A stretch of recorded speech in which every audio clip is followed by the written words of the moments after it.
අයිබෝන් අද අපි කතා කරන්න යන්නේ චීටා සහ පූමා කියන බලල් පවුලේ සමාජිකයන් මේ පැන්තරා කියන ඝන නාමයට අයිති වෙන්නේ නැත්තේ ඇයි කියලා අපි කලින් වීඩියෝ එක මේ පැන්තරා කියන ඝන නාමයට අයිති සමාජිකින් 5 දෙනෙක් ගැන කතා කරා. ඔයාලට හැකියාවක් තියෙනවා මේ වීඩියෝ එකත් බලන්න. දැන් අද අපි කතා කරන්න යන්නේ මම කලින් සඳහන් කරා වගේ මේ චීටා සහ පූමා කියන සමාජිකයන් දෙන්න ගැන. පළවෙනිටම සඳහන් කරන්න ඕනේ කාරණාවක් තමයි පරිණාමවාදයට අනුව මේ බලල් පවුලේ පොදු පූර්වජය නැත්නම් common ancestor ප්‍රධාන සත්ත්ව ධාරාවෙන් බෙදලා එනවා වර්ෂ මිලියන 10කට විතර කලින්.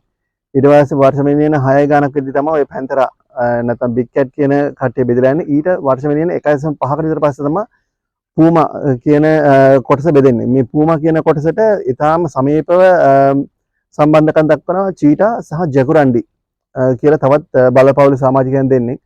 පළවෙනි බලමු චීටා ගැන. චීටා බැලු බැල්මෙන් වෙනස්.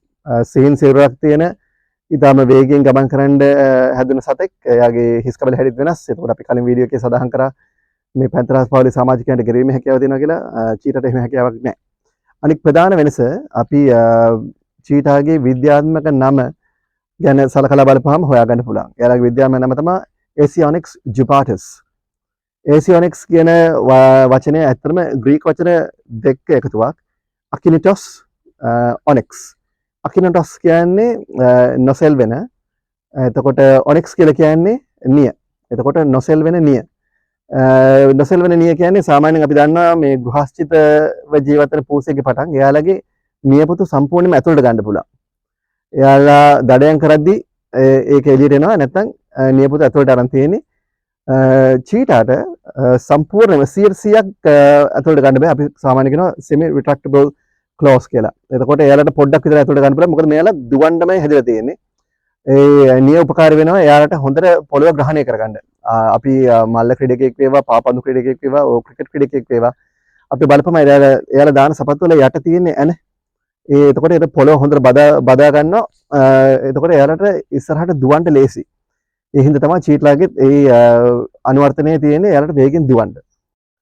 අපි ඊට පස්සේ මේ ජුපාරස් කියන කොටසත් සලකලා බලමු සම්පූර්ණ විද්‍යාත්මක නාමය සඳහන් කරන්න ඕනේ හින්දා.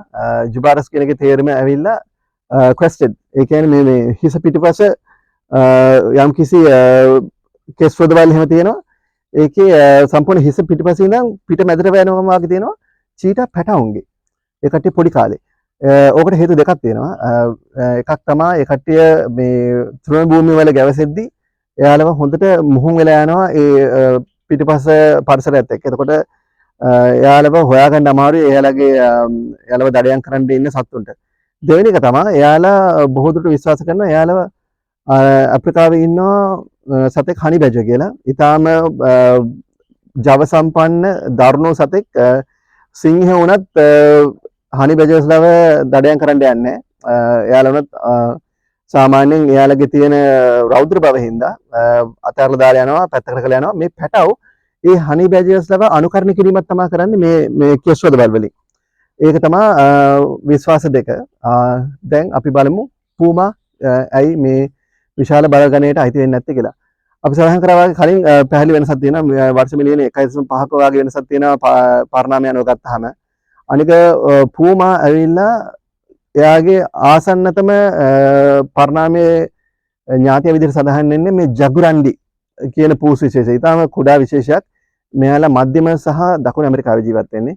එතකොට අතන පූමා දිහා බලපුවමත් ඒක බලා ගන්න පුළුවන් එනකම් ලොකු පූසෙක් වගේ. එයාටත් අර ගෙරවීම හැකියාව නැහැ. අපි දැන් පූමා කියන සත්ත්වය ගැන කතා කරලා තව දෙයක් කියන්න ඕනේ. පූමා, cougar, mountain lion, Florida panther, deer tiger මේ මොනම නමින් හැඳින්වුවත් හඳුන්වන්නේ එකම සතෙක් ගැන. විශේෂ කාරණාවකුත් තියෙනවා. මේ බලල් පවුලෙන් වැඩිම නම් ප්‍රමාණයක් තියෙන පූමාට. ඉංග්‍රීසි භාෂාවෙන් විතරක් නම් 40ක් විතර තියෙනවා. ඒතකොට මෙයාලගේ විද්‍යාත්මක නමයක් බැලුවොත් පූමා කොන්කල. පූමා කියන වචනේ ඇත්තටම දැන් ස්පාඤ්ඤ භාෂාවට ආවට ඕක දකුණු ඇමරිකාවේ ඉන්කවරුන් පාවිච්චි කරපු භාෂාවකින් කැඩලා එන එකක් විශාල මුර්ගයා කියන එක large beast. එතකොට කොන්කල කියන්නේ ලතින් භාෂාවෙන් එක සමාන පැහැය කියන එක. මොකද එයාලගේ තිත් ඉරි නැති හින්දා.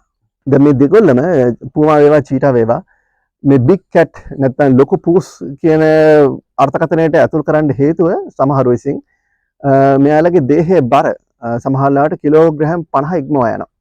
එතකොට බැලු බැලමට සාධාරණ එහෙම බලපාම ඕකෙන් තමයි ඔය පටලවිල්ල පටන් ගන්නෙ.